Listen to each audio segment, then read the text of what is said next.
Good morning, everyone. It's 9:30, so I'll go ahead and get started. My name is Jonathan Sweeney. I'm a cyber analyst with WAPAC Labs. Today's threat brief contains information gathered from open source and WAPAC Labs collections over the last week.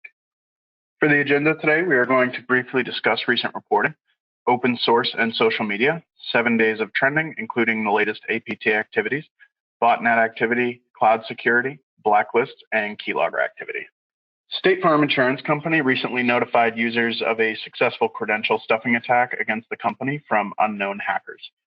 The company has not disclosed how many users are affected by the breach, and the first attack was detected on July 6th, with the second being detected on July 22nd.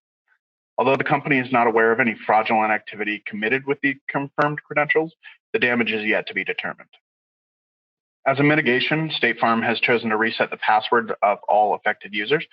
With mass password reset notifications, though, this increases the chances for a phishing attempt disguised as a State Farm password reset being successful.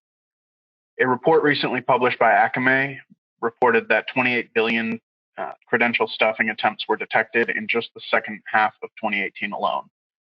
WAPAC Labs recently reported on a credential stuffing tool named Sniper in Threat Intelligence Report 18-278-001. In cyber news over the last 7 days, we see a change in the threat actors topping the list. This week, we see Machete at number 1, Fancy Bear in the second spot, and APT41, Giants-PS, and Zero Virus lingering in the top 5. Machete is a group active since 2010 that has recently been spotted by ESET targeting the Venezuelan military. Specifically, they're exfiltrating data related to the geographic information systems, basically doing geolocation on the Venezuelan military for unknown purposes. Fancy Bear is also known as APT28, linked to the Russian GRU military group.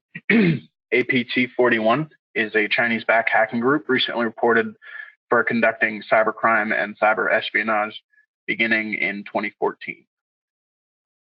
Giants PS is a pro-Palestinian group that took part in the recent Op Israel campaign conducted by Anonymous. Targeted industries haven't changed much this week.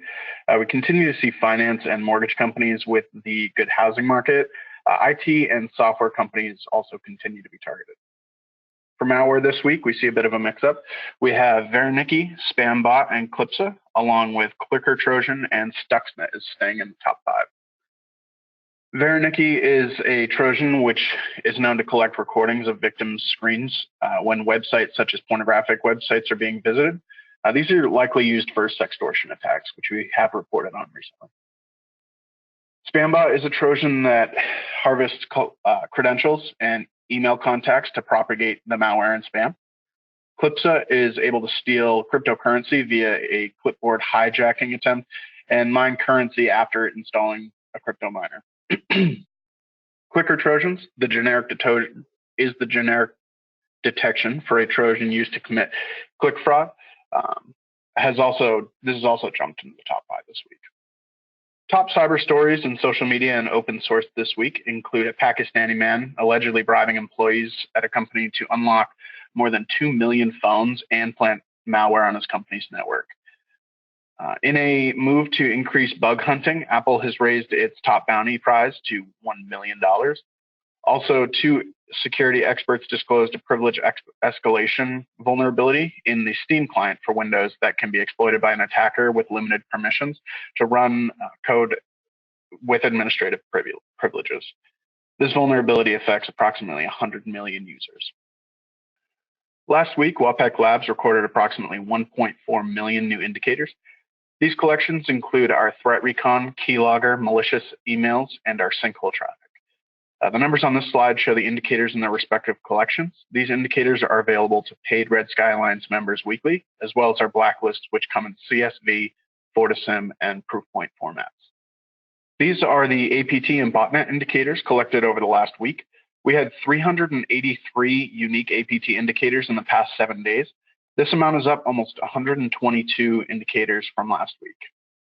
You can use your 2-factor authentication to log into CTAC to download the APT indicators discussed today. Please contact us on Slack or via email if you need any assistance. We have a change in the top APT this week with Sikipot taking back the top spot.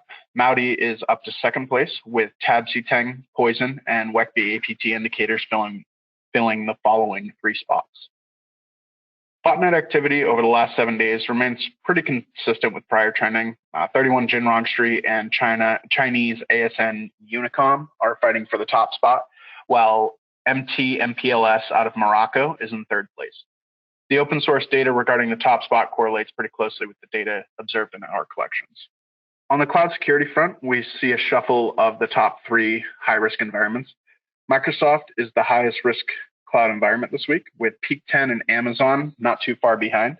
And Alibaba made it into the caution risk environment this week, with ONR slipping from the caution risk environment to a lower risk rating this week.